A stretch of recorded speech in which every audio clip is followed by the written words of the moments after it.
My name is David Cardella. I'm joined up here by Euan and Will, who are our leads on the ArcGIS Runtime development team. So you certainly have the correct guys here presenting this, this session today. How many folks are using 10.2 version of Runtime? Any SDK? How many have migrated or are in the process of migrating to 100, working with 100 today, version 100? Okay. And how many of you are building apps for the desktop? Okay. How many of you are building apps for, it's a loaded word, I know, mobile devices? I mean tablets, phones, etc. Okay, not quite as much as the desktop. And .NET developers? Whoa. I expected that, but I didn't expect that. Android developers? Thanks for coming. iOS developers?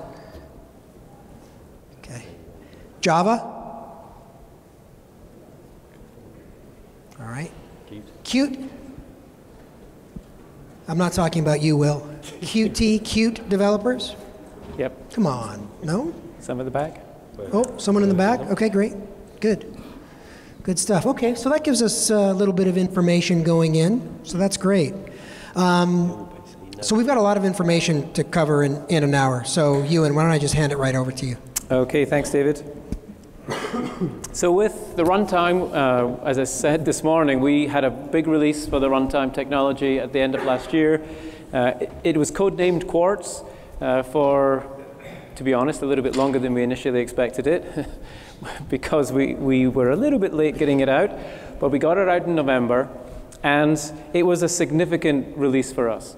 It was actually a complete re-engineering of the internals so that we could realize the vision that we have for runtime, delivering common capabilities for all the different APIs on all the different devices that you need to build your applications for. It doesn't really matter if it's on a phone or a tablet or a desktop. You as developers, you want access to the same capabilities because that's what your users are expecting these days. So we've re-architected the system, made a lot of internal changes, but we also have spent a huge amount of time designing the API so that it's consistent and really learns from a lot of the implementation patterns that we have all become accustomed to on the different specific API technologies, whether it's .NET or iOS or Android, but also it's learned from how the platform, the ArcGIS platform, has evolved over the last few years. And so what we feel now is we have an API that is setting us up for the next sort of 5, 10, 15 years of application development. And so what this session is about, it'll introduce some of the architectural changes that we've implemented, and it'll go through the API to kind of introduce this new API to you all. So the reasons for the API redesign. New architecture. There's an ideal opportunity for us to do this. The new architecture has also allowed us to do things in a different way, in perhaps a more performant way. And so we wanted to make sure that we had an API that fully realized the vision of the architecture. We wanted to fold in new capabilities and expose them to you as developers, not as bolt-ons to an existing API, but as a seamless continuum of functionality available in a consistent API. And we want to make it easy to use. So there's a lot of high-level concepts in there, but we didn't want to block you from getting to the details and sort of the lower-level pieces as well. So ease of use is definitely built into the API. Clearly wanted to make the runtime performant, and you'll see things available in, say, the graphics overlay that weren't available to graphics before, because we've been able to leverage the fact that we've got this a new subsystem supporting our graphics. Things are more robust as well. So some things in the API before, like geometry, you could take a geometry object and you could change its properties at any time. And because you could do that, we actually have a lot of checks internally to make sure that they're thread safe, et cetera, et cetera. And that hurts the robustness, it hurts the performance. Our new geometry model, as you'll see in a little bit, is immutable. And because it's immutable, it's inherently thread safe. And we've all been able to optimize the internal engine, knowing that geometry objects, which are a basic language building block of a GIS system, are not going to change from underneath us. So we can remove all these checks and balances that we have in there. So it's built on this common API, common conceptual model, but it's not a generic API. We didn't design for the lowest common denominator. We designed a conceptual API, which is common across all of the different SDKs, but then we allowed the individual SDK development teams to produce an API that's very natural for the environment that you're working in. So if you're working in .NET, it will look and feel like a great .NET API. If you're working in Android and Android Studio, it'll look and feel like an Android API just as you would expect it.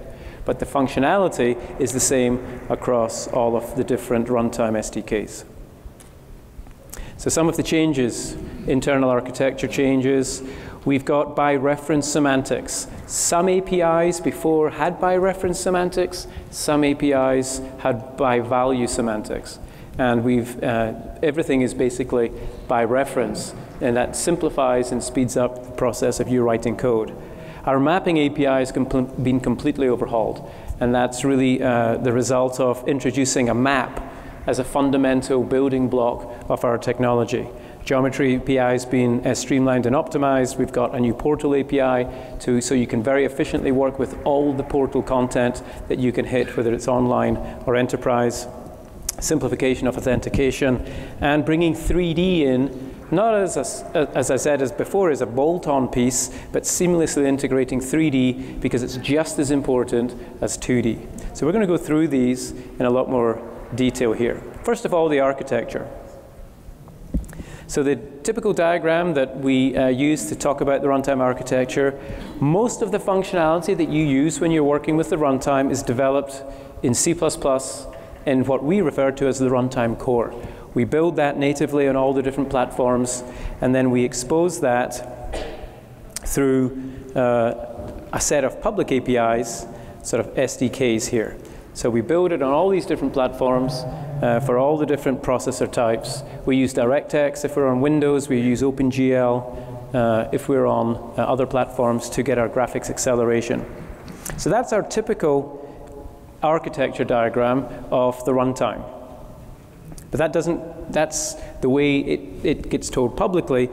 But this is the way that it actually was built for 10.2x. We had the runtime core, and that has all the GIS and mapping functionality. But then the individual SDK teams would write the interop that was binding onto that C++ core and then expose the functionality to their users with a .NET API or an Android API, etc. And depending on the technology, that interop was actually quite a lot of code in its own right.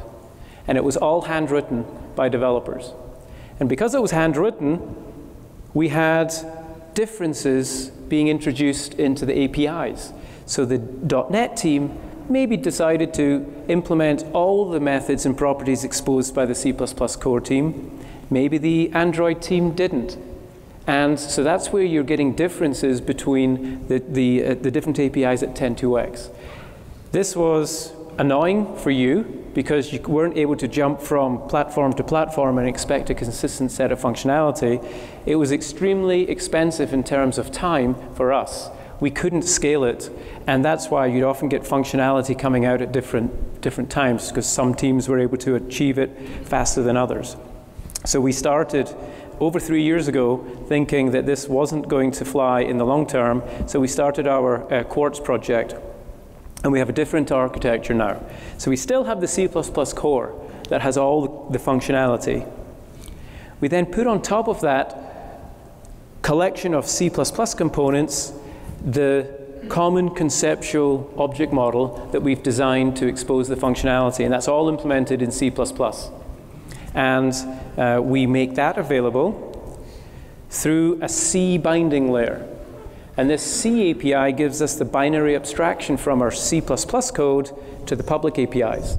It's important for us because we can move our compilers of our C++ technology along independent from the compiler tool chains of the client APIs. So we take this beautiful C++ object model and we flatten it out to a C object model, and then the public APIs bind on to that C flat model.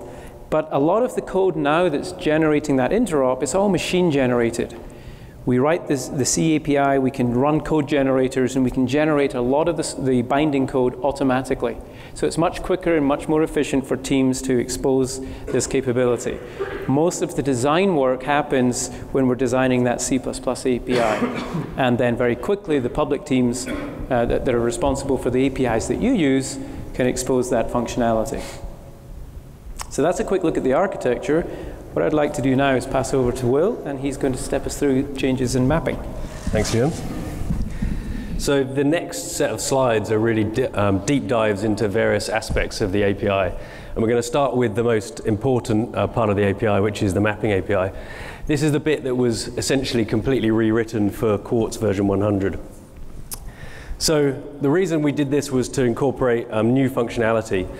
We wanted to be able to build on what we already had there, but also add new capabilities, specifically around the ability to work with maps and layers as you see them presented in the GIS information model inside your portal.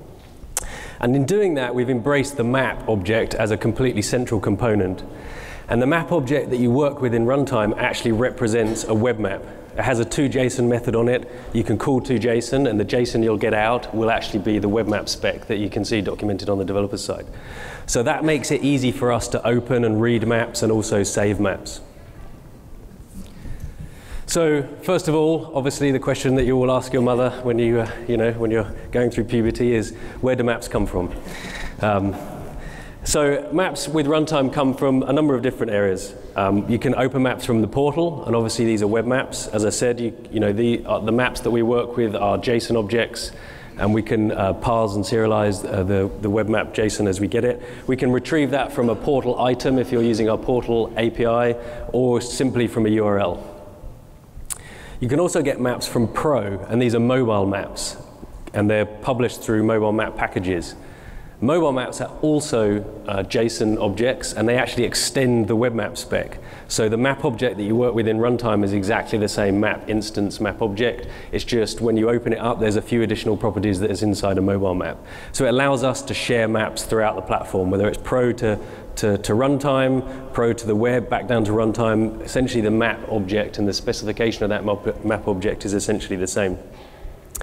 So you can get maps from disk. Obviously, these mobile maps and mobile map packages, you can rehydrate them from disk. Currently, there is not a workflow for you to be able to save maps to disk and open them up, but that's something we're looking at for future releases. But the capability will be there because of the specification we're working with.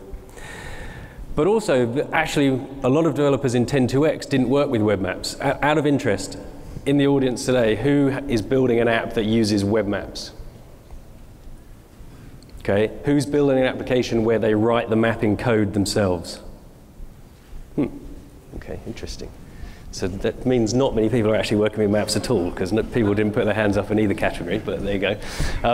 But with 10.2x, it was actually quite a common pattern for you to be able to write your map, essentially your map definition in code. You create a new map view, you add a bunch of layers. And as a developer with runtime and version 100, it's exactly the same pattern. The nice thing is that the map object that you get at the end of that already is a web map. So if you do want to save that, you don't have any extra work to do in terms of how to create that map. You can just save it to your portal and it's shared automatically. And that's really the big part about working with maps and layers in our API. So we expect you as developers to be creating lots of maps, and it's fine to be creating maps in code. We still recommend that you use the portal information model to author your maps, because you can then configure them without having to update the code inside your application. But we expect you to be building apps with maps in them, defining code, but we also now give you the capability of sharing that with other users across the ArcGIS platform. So this is just a quick structure around the map and map view hierarchy that we've got. We've split out the map view in version 100 to be just purely the view component. So the view component deals with interaction and displaying the map data on the screen, and that's all it does. The map view has a map object that's set on it, one map view, one map. And a map has multiple layers, operational layers, or base map layers. And then there are obviously lots of different layer types that you can add to your map, feature layers, raster layers, map image layers, etc. So this is the typical hierarchy of the API. And when we're looking at the view component of the map view, there's also, the map view is responsible for rendering 2D data and 2D views, 2D maps. The scene view is responsible for rendering 3D maps, or scenes as we call them. So we've called that the scene view. But there's a common base class between those two view classes called the GeoView, and it has a lot of the common operations, so you can write your 2D or 3D application business logic in one place and reuse it across the two views because of this common base class. The GeoView has the ability to add graphic overlays. This is another change in version 100 from 10.2x. Graphic overlays you used to be able to put inside your map view, but there's actually no way of saving a graphic layer in the portal information model, so we've abstracted it out from the map object and put it up on the view object. So these are temporary layers for you to put temporary graphics inside them.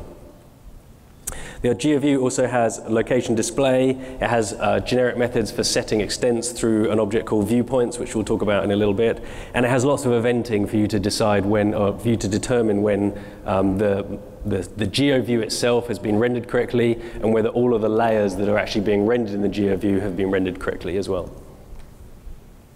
The map view extends GeoView, has a few additional set viewpoint methods that are specific to 2D, like using center and scale. And it has some additional events for you to be able to hook into visible area changed events, which don't make sense in 2D because you're using cameras. And actually, notice a slight error in this slide, the identify methods are actually on the GeoView base class. So this is a big thing that we introduced in version 100 that should simplify your life as a developer. In 10.2x, you used to have to understand what layer type it is you're working with and then call specific either hit test or query or use a query task or use a feature table. You used to have to understand each layer type, so you probably had lots of if-else things in your code to say if it's a feature layer, do that, if it's a map image layer, do that, if it's something else, do that. We've completely simplified that model in version 100, and now there's a single identify operation on the GeoView, which basically we take care of all the different layer types. We do all the queries and use the specific tasks for you and return back an identify result object that allows you to work generically with these identify results. And if you want to cast them to get the specific information out from that type of geo element, then you can do it. But it should simplify your life and remove a lot of code from your applications going forward, which is great. Quickly touched on the viewpoint class in the previous slide. A viewpoint is an object that we've created that should represent an extent, whether it be in 2D or 3D. It has various representations. You can either create it with a center and scale, a bounding geometry, or a camera. So this is how it can work in 2D and 3D, and you can convert from one to the other.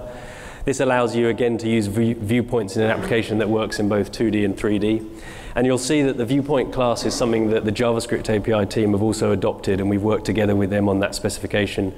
So it's a common object that you can use in your language when you're talking about web apps as well as native apps. Graphics overlay, I touched on it before. It's for temporary graphics.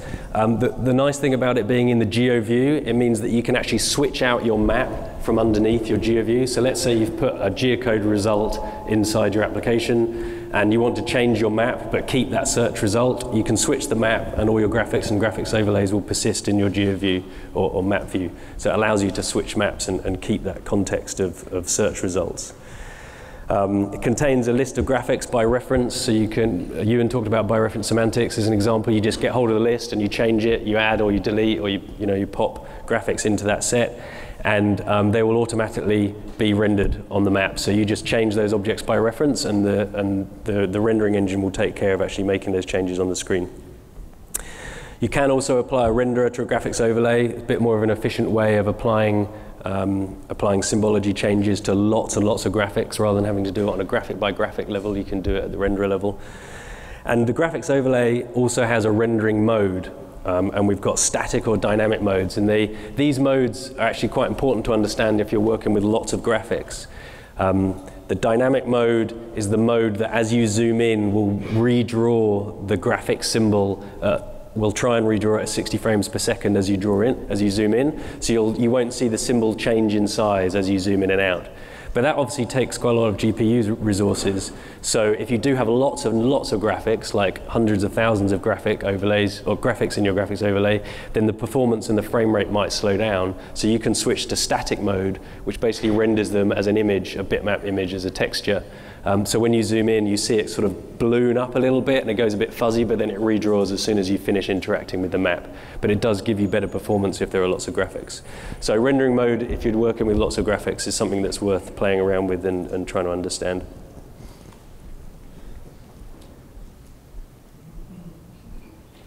So the map, talked a lot about the map. What is a map? A map in ArcGIS Online has a bunch of things that you can add to it: operational layers, bookmarks, and base maps. And the map object that you've got in our API represents that exactly. You have a map that has operational layers. This is a by reference list or collection of layers that you can again add and delete and remove as you like. Devesh this morning showed a good demo of how you can edit maps and save them back to the platform. That's through working with the operational layers collection, adding and removing layers. It has a base map, and base map is actually a collection of layers, and the collection of layers are split into two different types of collections. There's a reference layers collection, which draws on top of the map, or on top of all the other operational layers in your map, and then you have a base layers collection which draws underneath everything. So when people publish tile services that have a label layer that renders on top and then a base layer underneath, you can actually put those where you like in the base map layers collection, and we'll draw them in the right spot. We've also added lots of default constructors to allow you to be able to create your maps from ArcGIS Online really quickly, like be able to create topo rather than top, streets or National Geographic base maps, so that's nice and easy to work with. A map also has a spatial reference. A spatial reference is set based on the first layer that's added to the map. Once that's set, it's not a property that you can go and change yourself, but you can switch out the base map and bring in a map with a different spatial reference, and things will still work. But it's not you'll see in the object diagram, it's a read-only property. So you can't just change it willy-nilly, but you can change the base map, which will end up changing it for you. Has an initial viewpoint that you can use to zoom to, has bookmarks, and it also, if you've opened up that map from an item, it'll have a reference back to that item object, which in itself will have a reference back to the portal. So it allows you to basically use a portal item to construct a map and then always be able to go back and get the metadata about the map. So saving maps, saw a good demo from Devesh this morning. Pretty easy actually. You just call save. If you've opened a map from a portal item and you change something, you want to save it back, you can call save, asynchronous method, and it saves it back to the portal. If you want to create a new map, you have a little bit more work to do, and we have this save as method, which, because obviously there's no metadata about that map on the portal, we want you to provide a thumbnail, a folder of where it wants to go, the portal of where it wants to go, but it's still a pretty convenient method. This is where we're just serializing the map using the web map spec to JSON and pushing it up as the data of the portal item into the portal. One thing to note about saving maps is the version of the web map spec that we support. We only support 2.0 and above web maps when you're opening them, and you won't be able to open pre-2.0 web maps. These are web maps that don't, basically pre-2.0 web maps do not have the layer type property, so all they have is a URL, so we don't actually know what type of layer they are, and we can't work with those particularly well. When you're saving a map, it always gets saved back to the current version of the web map spec we support, which in version 100 was 2.6, and we'll up that to 2.8, probably in update 1. If there's any data in your map that does not conform to the web map spec, you will lose it when you save the map. We will not save maps that do not conform to the web map spec. So if you are adding in some random information or a layer type, a custom layer type that we don't support, and you try and save that map, we'll drop that from the map when we save it to the portal, because we want to make sure we're saving web maps that conform to the specification when we share it with other users. So that is something that you need to know about. And there's a property called forSave that you might have seen in the code that Devesh showed in the plenary today, which you'll need to read about and understand to be able to work with that. But other than that, it's a pretty straightforward method for you to deal with. So another type of map is mobile map packages. And these are really, really exciting actually, because these allow you to package all of your data and your layers, multiple maps, locators and networks into a single file from Pro and share it across Runtime and actually share it across the platform, because Pro can open these up too. So we're finding lots of use cases for these. They allow you to put all of the GIS data inside that map package so you can continue to query and identify it if you need to. And we're seeing lots of different use cases for offline workflows associated with these. Not just offline workflows, actually, just workflows that require maps that contain really nicely symbolized and visualized data. Even if you've got a connected application, you can still use a mobile map package if you want to, if you just want to always guarantee that you've got the data there. So you get the maps out of a mobile map package. There are multiple maps inside them. Those maps have an item, a local item associated with them, so you can get the metadata about them and show their thumbnail and their description. From the map, you can get access to the layers, and a map also contains networks. You can see that the locator and locator task is a top-level mobile map package property, but networks themselves are actually defined inside maps. And you construct a mobile map package from a string of where it lives on disk. So lots to do, lots of really cool apps being built with mobile map packages right now. Hello. We've got a question? You said that we can generate the mobile map packages from Pro. Can it be done from ArcMap also? Or? So the question is, can you generate mobile map packages from ArcMap? No. That's the answer. Yeah. It's a Pro-based GP tool. Yeah. So let's talk. So that was really talking about maps and the high-level map and map view objects. We're just going to dive a little bit into some of the layers that that you use inside your maps now. Okay, so it's sort of one level down from the map. One of the most important layers we have is the feature layer. The feature layer model has not changed dramatically since we released the offline capabilities in 10.2x. There's a feature layer that's bound to its data, which is the feature table. That relationship still exists. Few changes to the API, but not massive. The feature table is where you go to add, update, and delete features, or those CRUD operations. It's also where you go to query for features.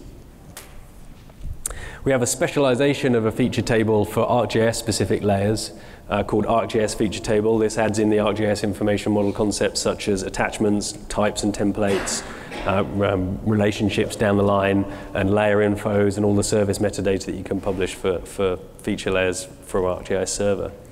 The reason we've done that, right now it doesn't make a huge amount of sense because we don't have anything else that implements feature table. But if you think about feature table being used for things like shapefiles and geopackages, you can understand how that base feature table class can actually be used for querying and editing features regardless of their data type. And that's where we're going in the future. And you'll see that when we release, in future releases, where we release support for these new data types such as shapefiles and geopackages.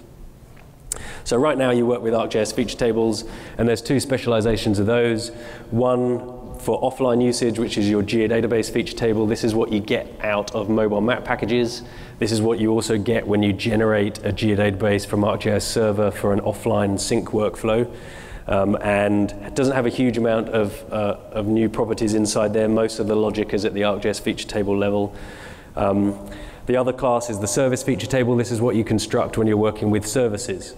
So what we've done here is we've combined the offline and the online pattern through a single base class, ArcGIS feature table, which allows you to work with ArcGIS feature layers and their data without having to worry about whether your app is online or offline. The edit operations are the same, getting the renderers and querying for features and working with attachments is all exactly the same, which is really nice. So we've kind of consolidated the online and offline APIs into that common base class. The only difference you have is once you've actually done the CRUD operations on the table, you then have different operations to be able to apply those edits back to the server with the service feature table, or sync those features back through the feature service with a geodatabase feature table. So editing the features is the same, but then applying the edits to wherever you want to go is what differentiates those two classes. The service feature table itself has got a bit of a revamp in terms of its modes that you work with. I think this was only available in Android previously, so this is now available across all APIs. And we have this feature request mode with names that we think make sense. They make sense to us. Hopefully they make sense to you. Feedback would be great. But the default mode is on interaction cache, which means as you interact with the table, that being through panning and zooming or querying, we cache data for you. And therefore, sometimes we won't always go back to the server. We'll try and do that caching in the table client side.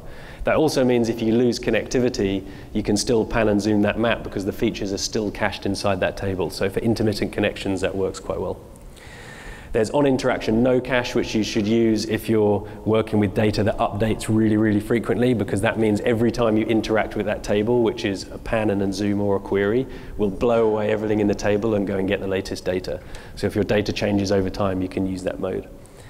And then we have manual cache, which was specifically designed for working with tabular data, which don't have feature representations in a map. So you can actually pre-populate the contents of this manual cache table with features from a tabular data set. But we're also seeing people using this effectively for feature data as well in their app, where they want to be in complete control of the request and response lifecycle and the feature update lifecycle for the data in the tables. So the apps team in the Workforce app, for example, are actually using manual cache mode and refreshing the data on a timer interval to make sure they've always got the latest data. And that's working really well for them. So that's kind of an overview of working with feature layers and feature tables. Another important layer is the map image layer. This is renamed from the really catchy title in our 10.2x release of ArcGIS Dynamic Map Service Layer, which is now called map image layer, a little bit more succinct. This is for working with map services from ArcGIS Server. One thing that we have done is simplified the model when it comes to working with dynamic layers. So in update 1, what you'll see is we're working on the dynamic layers capability of map image layers. And what you'll be able to do then is get hold of the sublayers, which are ArcGIS sublayers. Those are common with tiled map service layers too. You'll be able to then cast those to an ArcGIS map image sublayer, be able to get the render information, and you'll also be able to set the renderer on them. So if you want to change the renderer on these sublayers or change the labeling information, the label info and how things are being labeled, those will be by reference objects that will be able to get, change, and work with them. And then we'll automatically, under the covers, send a dynamic layer request to the service. This is quite a common workflow if you're working with local server and you're working and customizing data on the client side, but it makes the pattern of working with dynamic layers capability of ArcGIS map service layers in ArcGIS Server much easier to work with from a developer point of view. In 10.2x, he had a whole different object model for setting and working with these dynamic sublayers, and in version 100, we've consolidated it all into one. And you'll see this in some of the road ahead demos. I think we're demoing working with these because we're working on it for update 1, so that will be coming soon. And then ArcGIS tiled layer, I think nearly the last layer. This is for working with tiled map services. You can create it from a URL, but you can also create it from a tile cache. Again, one thing we've done is consolidated the online and the offline workflow for working with either compact caches and tile caches that have been created in ArcMap or Pro or through the export tiles operation from server. You can construct one of those, or you can construct a tiled layer from a URL, and they're both exactly the same from a developer point of view. They're just an ArcGIS tiled layer. So they support online and offline capabilities. These also have ArcGIS sublayers that you can get hold of the render information if you want. You might have to get the renderer if you want to work out what a symbol for a particular feature is. You can still do that client side. But you obviously can't set the renderers on those because we can't send dynamic map service layer requests for them. But not a huge amount of changes for tiled layer in version 100 versus 10.2x. Another new thing that we've introduced in version 100 that should make your life easier is the layer content interface. This is something that all layers implement, and this allows you to look at basic table of contents and legend information for any particular layer. Again, in 10.2x, you had to switch on all the different layer types and figure out what the different properties were and how do I get the renderer and the symbol and the swatch for each different layer type. But now in version 100, we've got the layer content interface. You can program against that interface and look at whether something's visible or not, get its sub-layer content to iterate through child layers, whether they be group layers or sub-layers. You can iterate through those. You can get hold of the legend info for any layer content object, which allows you to get hold of the symbol and the name. So you can use this basic interface for building up your full table of contents and your legends. It also has listeners and events to allow you to see if things have changed. So if you want to dynamically update your table of contents as layers are added and removed from your map, you can do that too through these event listeners. So that's a nice simplification in version 100. Symbols and renderers. Not a massive amount of change from an API point of view. From 10.2x, we adhere to the web symbology model, which is essentially basic symbol types: picture marker symbol, fill symbol, simple fill symbol, simple marker symbol, things like that. Few small name changes from 10.2x, and we've added a few new renderers, a few new properties associated with smart mapping. But what you'll see in version 100 is that a lot of the smart mapping capabilities will work. So if you've authored a map in ArcGIS Online with smart mapping, with some of the new renderer types or visual variable types, then you'll be able to see them in runtime and they'll render it correctly, but you as a developer don't have an API to actually set those properties yourselves. They're essentially read-only at that point. We've made it so that we can render them, but we haven't built a developer API for you to be actually create these things yourself, and we'll be working on that moving forward, but they do work from a read-only point of view. If you're into advanced symbols, whether you're looking at military symbology or custom symbology, we do have a symbol dictionary in version 100, and you'll see demos in road ahead of how we're going to expand that going forward. And you'll be able to work with style files that you've authored in Pro that allow you to publish these symbols that you can consume in your application. So you're not, as a developer, you then won't be just stuck with the simple web symbology model. You'll be able to access all of these advanced symbols that you'll be able to author in Pro through symbol style files. And we also do have a dictionary renderer that allow you to work with military 2525 symbology in version 100 too.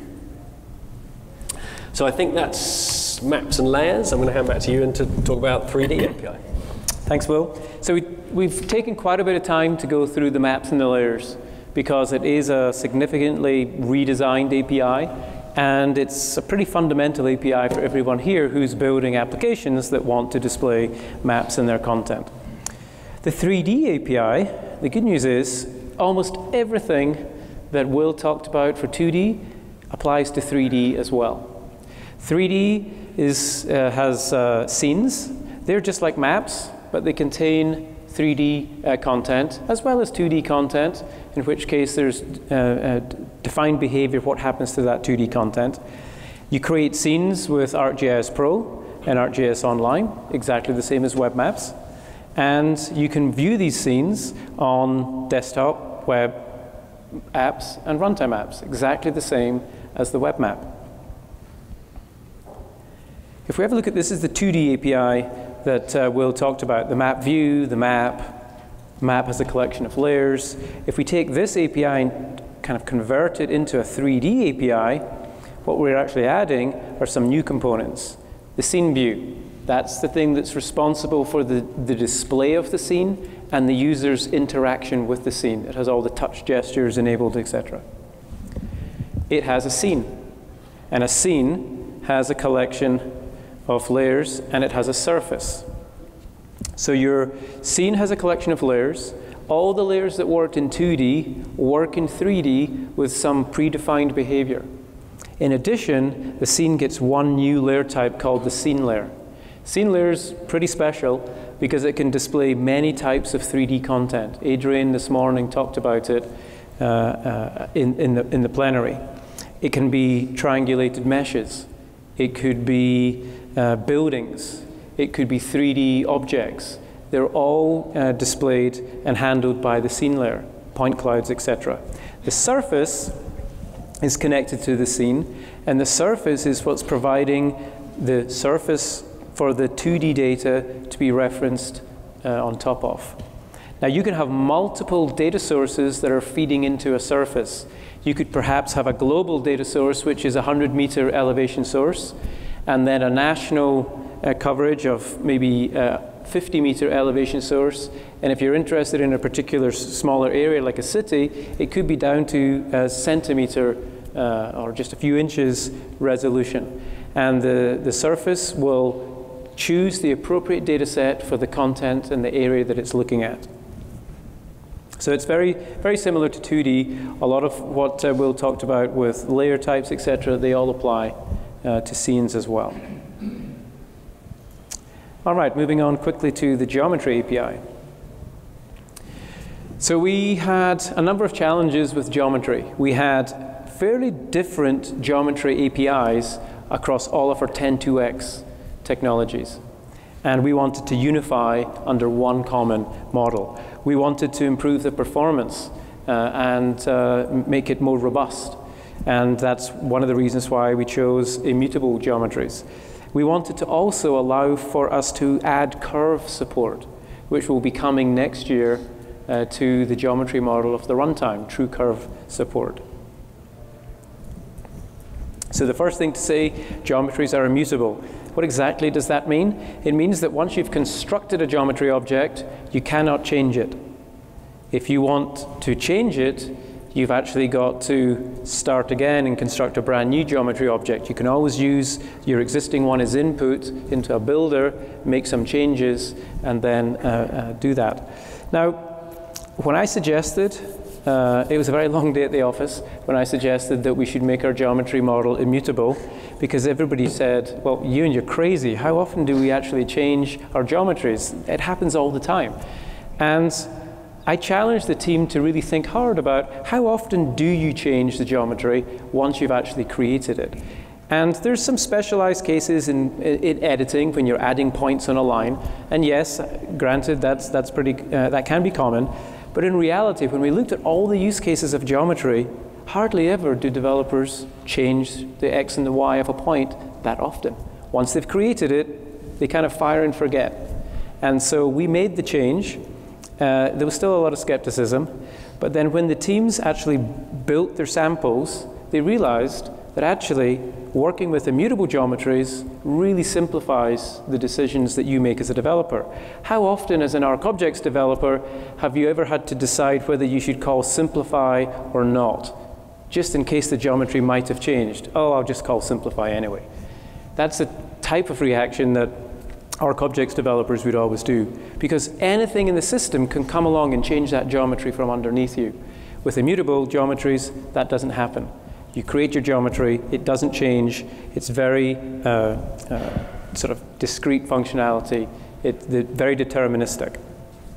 If you want to build geometries, they have constructors that make it very easy to create a point. You can just pass in an X and a Y and a spatial reference and you get your point in the constructor. If you've got more complicated things to build, like polygons, we have builders. So it's a builder's pattern for doing that more complicated work. So the object model looks something like this. You've got a geometry that has a spatial reference. There's different types of geometry as you'd expect: point, multi-point, envelope, polylines, and polygons. They're made up of collections of parts. Parts are made up of collections of segments. And we have one segment type at the moment, a line segment, which just has one endpoint and another endpoint. Later this year and into next year, we'll be introducing the Bezier curve and the circular arc segments. And that's allowing us to fold in true curve support into the runtime. Okay, so that was geometry. Back to you, Will. Okay, I'm going to go pretty quickly through the Portal API because we haven't got long left, and we want to give David enough time to talk about licensing because he's just sitting there. So, Portal API. We spent most of our time... Okay. Just stand away from Euan. We spent a lot of the time really just simplifying our Portal API. No dramatic changes, but we looked at all the Portal APIs that we had, and we had 5 of them across our 5 platforms. They all did basically the same thing, but they used slightly different names, slightly different properties were exposed, slightly different convenience methods were added. And we really just spent a lot of time consolidating that into a common conceptual model so that we all had the same capabilities. The key classes are the portal object, portal user, portal item, and portal group, and those are the ones we really focused on. We made common portal workflows really easy, such as fetching base maps or featured groups or featured items. We made searching for items and finding and searching for items and groups easy, and gave them kind of a common pattern of working with query parameters. We added in the ability to update and delete and share items themselves, so you can actually write a kind of portal authoring and sharing application. And we also made it easy for you to be able to get data and fetch the content inside a folder and work with groups. So we spent a lot of time as well integrating the mapping API and the portal API so that once you have searched your portal, found an item, you can easily work with it, whether that's creating a layer from it, whether it's creating a map from it, whether it's creating a route task or a geocode task. So really just trying to make it so that if there's something that can be instantiated with the portal item, we give you that constructor so you don't have to decompose that portal item any further before you have to work with it. So that's been really nice. And that's the portal API. Look at that. Caught up some time.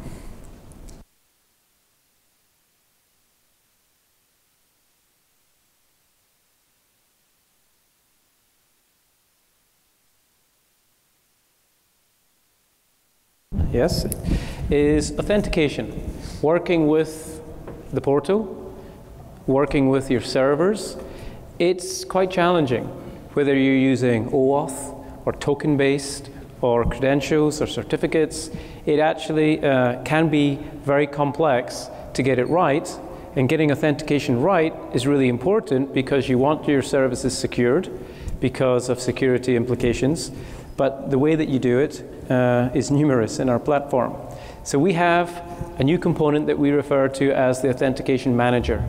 The Authentication Manager is a coarse-grained component that takes care of all the different ways that you can be challenged from a server or a service for your credential information. And so, best seen, I think, with this little animation here. So we have the map. It requests some content from ArcGIS Enterprise or ArcGIS Online because it's being asked to load, and it's a secure service. So Online issues a challenge for a credential. The Authentication Manager at this point steps in and will take that challenge, and depending on the type of request being made for information from the portal, will present the user with an appropriate user experience. That could be an OAuth dialog, it could be a username and password dialog, it could be for a certificate. The user provides that information back to the portal, and the content gets loaded. So that before was a very complex set of code that you would have to write as a client to the online system. With the Authentication Manager, it takes care of everything. Now, we obviously have built-in user experiences, but you don't need to just go with our user experiences. If you want to override our default UX handler, you can override it so that you can get your own custom challenge handlers in there. Here's an example of a custom handler. Once we have the information from the challenge, the Authentication Manager caches it in memory. So if a similar challenge is made from the same server or the same service later on in the same session, we've got the information, we can just reissue the request, and the user doesn't know that the challenge has happened. And then depending on the platform you're on, it is possible to save that cache securely. In the case of iOS or macOS, you can store it in the keychain. So you can store it between sessions, and different APIs use the appropriate platform secure storage mechanisms to cache that information. All right, back to you, Will. Cool. This looks interesting. Yeah. Asynchronous loading of metadata for classes. Never seen that slide before. Hopefully you've seen the next one. Yeah, hopefully. I think it's loadable. Good, it's loadable. So loadable is an interesting pattern. We used, in 10.2x, every API had lots of different ways of working with asynchronous resources and loading asynchronous data. And each class had its kind of own little pattern of how to do this. And what we wanted to do with version 100 is consolidate all of those different patterns into one simple way that you as a developer can work with loading asynchronous resources. And if any of you are JavaScript API developers as well, you'll see that they've adopted this pattern as well, and it's actually a common pattern across runtime and JavaScript because it does work very well. Essentially, it just formalizes previous APIs that we had into a consistent way of working. The thing that we do in Runtime is we use it for working anything that takes a bit of time, where we have to load the data. That includes web requests. It also includes reading data off of disk. So disk I/O can be an expensive operation for large locators. So we use the loadable pattern, for example, for loading mobile map packages from disk to be able to get all the metadata about them. Obviously, you won't see that in the JavaScript API. Theirs is purely focused on web requests, but the concept is the same. The nice thing about Loadable is its state is explicit, so you can see whether something is not loaded, loading, loaded, or whether it's failed to load, and you can monitor that state easily. Resources don't auto-load always. You should, if you're worried about a resource that you want to make sure is loaded, you should just always call load. It has no cost associated with it, so if it is already loaded, it will return immediately without any additional request. So you as a developer shouldn't worry about checking the state before you see if something's loaded. The best thing for you to do as a developer is just call load, because it will always be very efficient, and you can then guarantee that it is loaded.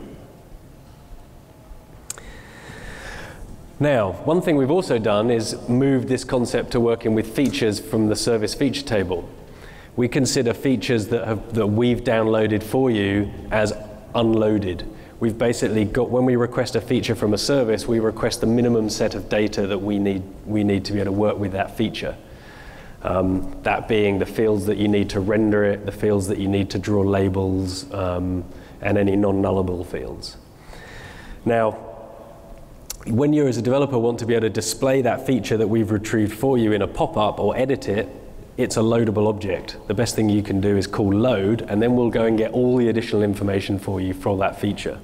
And this allows you, as a developer, to not worry about setting out fields. And if you're writing generic apps across multiple different layers and services, you won't necessarily know which fields you want to be working with. But what you can do as a developer now is just sit back and let us handle it for you.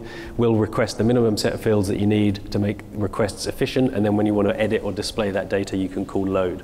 It basically allows us to optimize the requests that we make for when we're getting features for feature services, and it reduces the overhead of you having to set out fields for you. A couple of patterns here about how to work with loadable features. An example is identifying features on the map. You identify it, returns a feature. You should then load that feature, and then you can show that in a pop-up or a call-out.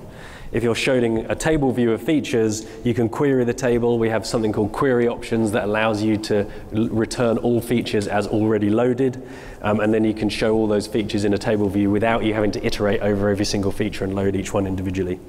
And if you want to edit the features, make sure you do load it before editing, because we may at some point be requesting generalized geometries for those features.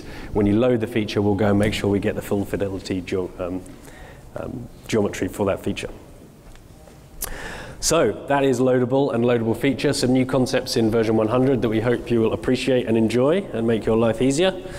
And now I'm going to hand over to Dave to talk about licensing. Licensing, the topic everybody is waiting for, yeah, I'm sure. I'm not talking about Well, since the team took the time and effort to improve the API and make some significant changes, we also thought that it was a good opportunity to improve the deployment model as well. One of the main challenges we had with the 10.2 deployment model was we differentiated different deployment levels based on whether you or the device actually was connected or not connected. It made things quite difficult from a story perspective, but also really difficult to understand. For example, if someone were to ask me what level in the 10.2 model they fell into, I would need to ask what capabilities. That's okay. They would tell me that they're editing, and I would need to ask a follow-on question. Well, are you editing while you're connected against the feature service, or are you editing while you're disconnected against the local database and you're syncing back? And that's the way that the models were defined, or the levels were defined. Moving forward in version 100, we are defining levels strictly upon the capability. Editing is editing. Simple feature editing is simple feature editing, whether you're connected or not. Okay, so let's go through and define these. We have 4 levels. The first level is light, and it contains some of the most commonly used capabilities. Viewing is one of them. So viewing maps, scenes, and layers from the platform is included. Also packages that you create from the platform. Could be mobile map packages, could be tile packages. Any packages that the platform creates can be used at the light level. Now, in the case of mobile map packages, this is very interesting because Will said previously that mobile map packages contain both data, but also capabilities like routing and geocoding. That is also included in Light. If the mobile map package is supported in Light, the viewing and the capability associated with that is also supported in Light. Well, then the next question is does Light only support local or offline geocoding and routing? No, it doesn't. Routing while you're connected either to our service or perhaps you're standing up your own network data set is also in Light. So we don't differentiate between connected and disconnected capabilities. We also support some view-only WebGIS capabilities or distributed GIS capabilities, like of course the ability to view maps, but also the ability to participate in groups, private or public, that you've been invited to. BASIC introduces editing. We call this simple feature editing. What is that? That is editing that's done against a feature service. It doesn't matter if you're editing the feature service directly, or if you've requested some data from the feature service, you've downloaded it to your device, you edit locally and then sync it back. It's all simple feature editing, and it's in BASIC. We also add some more distributed or WebGIS capabilities, like the ability to author maps or edit existing maps. You can create groups, private, public, and invite folks to those groups. So that's Light, and that's BASIC. The next one is Standard.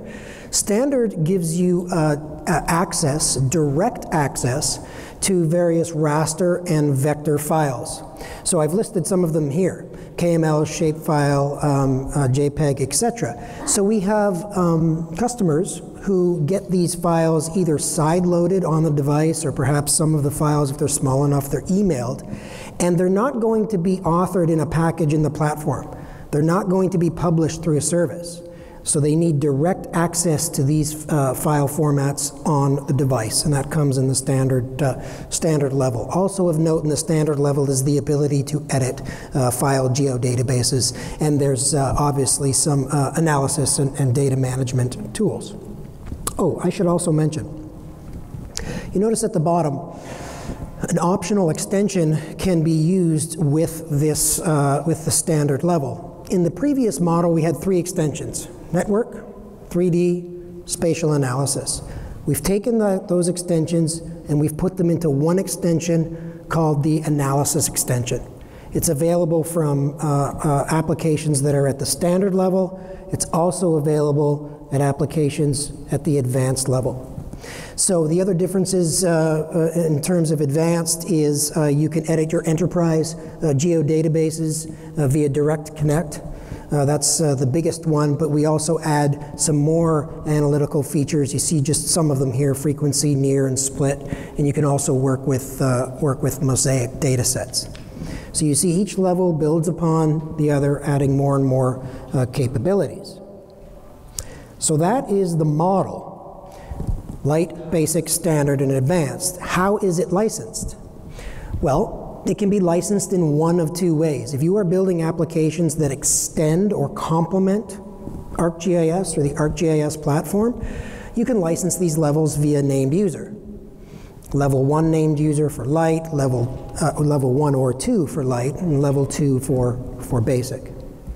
If you have a completely standalone app that may or may never be connected to the platform, this is the ArcGIS engine or the map objects app development model, where the app could be completely disconnected. You can use a deployment license. These are purchased in packs. You get a key code, a license key. You burn it or you compile it into your application by calling the set license method, and you unlock capabilities at various levels like that. So, 2 ways to license: named user, deployment license. I think we have 1 minute for questions. Wow. Are there any questions? Will, you are so crystal clear that... Licensing question, surely. Yes, sir.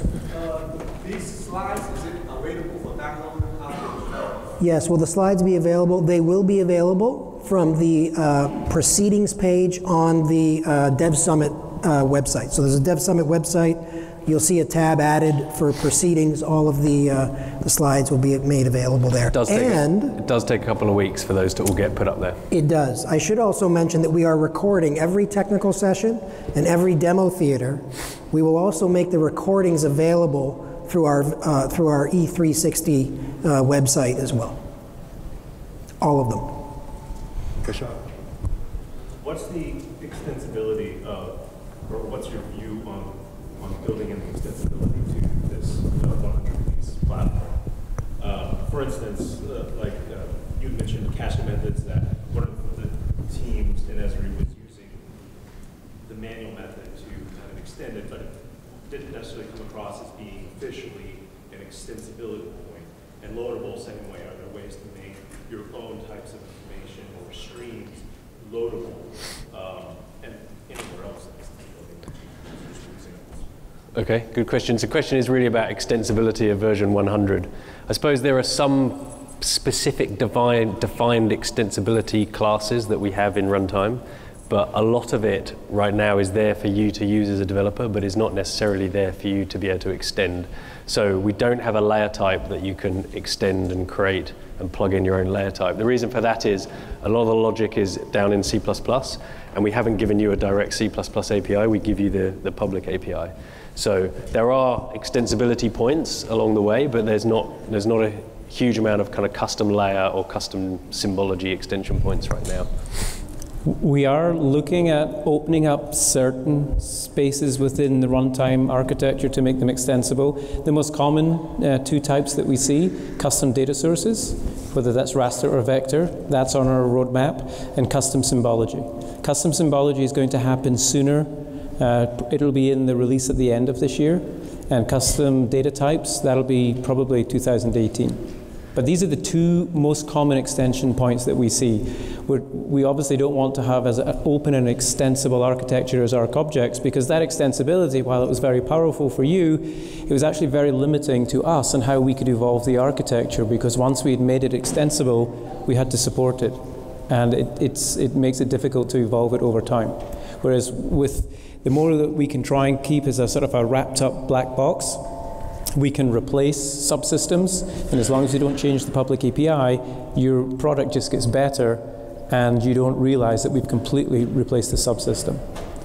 Just quickly on custom symbology, the way we're going to try and light that up is not through you having to write loads of custom symbology code, right? You'll be able to get custom symbology through the use of Pro and authoring tools, and you'll see that as a pattern that we're working towards. We're trying to make it so that you don't have to write loads of application-specific custom code. We're trying to find other more efficient patterns that we can evolve and migrate over time that mean you don't need to rewrite stuff. Any other questions?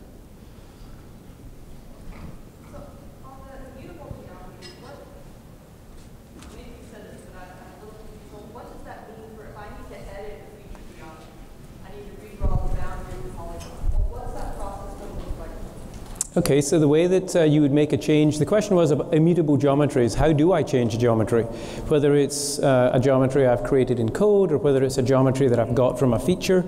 What you can do, you get your geometry, you feed it into a builder, and that's your starting point, and then all the methods to change the geometry are on the builder class, and once you've finished with all your changes, you just tell the builder class, give me the final geometry, and it returns the new geometry for you, which you can then set back onto the feature. So you use a builder. Any .NET developers here, you're familiar with this pattern already. Strings in .NET are immutable. But if you want to change them efficiently, you use the string builder class. And so it follows exactly the same pattern. And just on editing geometries, there's a sketch editor object in the API which actually allows you to populate that sketch editor with an existing geometry, and we provide the UI and the UX for somebody to be able to manually edit it, and then there's a build method at the end of that which converts it to a new geometry that you can use. So actually there's a very easy workflow for you to be able to do that. Okay, thank you very much.